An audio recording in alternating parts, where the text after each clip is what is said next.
So here at Trinity, for those of you that are perhaps visiting today, our guests, before we get into the sermon, we have what's called a Worldview segment. And the reason we do a Worldview segment is here at Trinity, we believe we exist as a spiritual crossroads where moral, cultural, social, political, and economic issues collide with biblical truth. The reason we do this is based out of one verse of scripture in the Old Testament.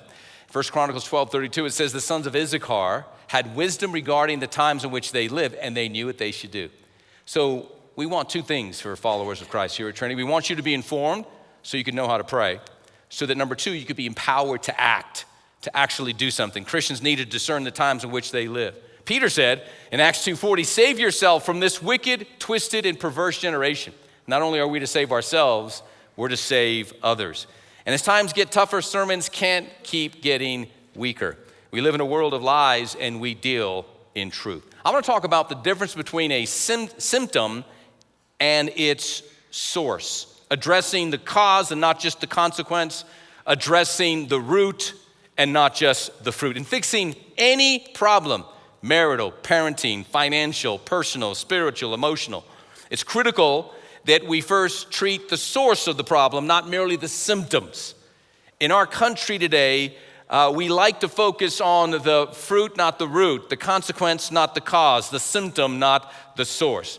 But this concept really, it provides a profound breakthrough in our lives. It challenges us to go deeper, to understand the root causes, to forge solutions that aren't just temporary fixes, putting a Band-Aid on cancer. So, good doctors, they treat the symptom, they relieve the pain or the immediate discomfort, but great doctors also address the source or the cause.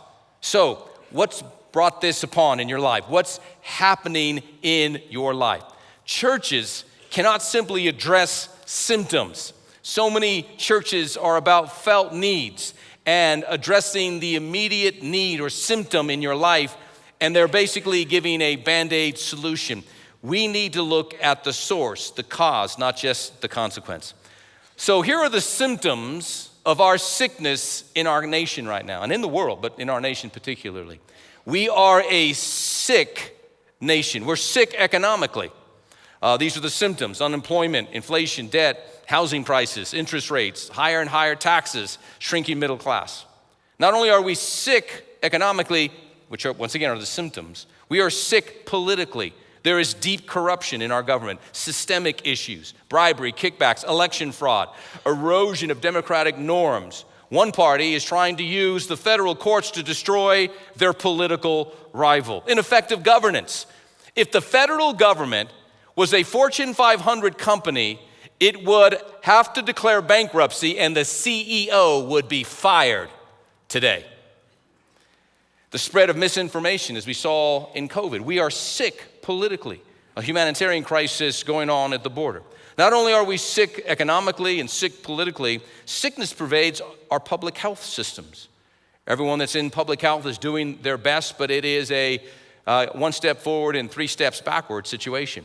There's increased chronic disease that's on the rise, diabetes and heart disease in our country right now. Young people are dropping dead of heart attacks at an alarming rate that's not been previously recorded. Cancer and obesity rates have seen an uptick. There is an increase in mental health crisis, especially post-pandemic. Substance abuse, fentanyl, and opiates. It's fueling.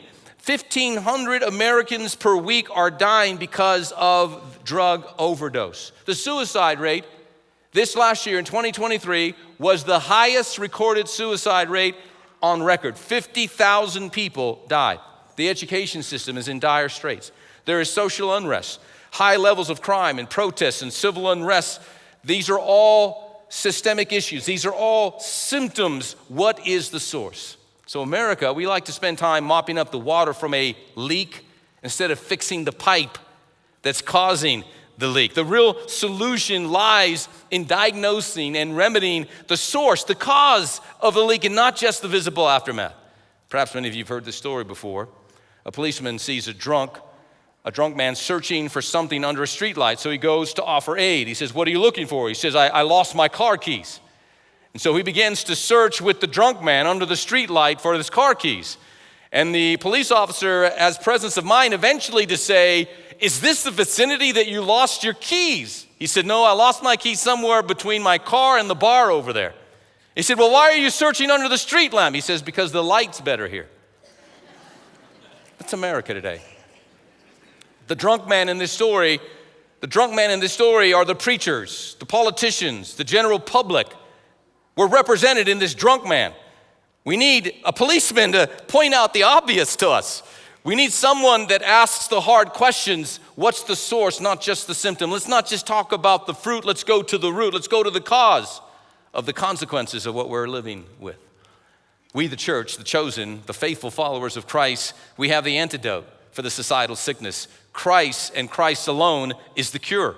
2 Chronicles 7:14, if my people who are called by my name will humble themselves and pray and seek my face and turn from their wicked ways, then I will hear from heaven and I will forgive their sin. And read this last part out loud with me, and will heal their land. We are sick and only God can heal us. We need better politicians. We need better preachers. We need better civic leaders. We need better business leaders. We need better educators. But remember this, only God can heal our land. And it starts with us turning back to God as a nation.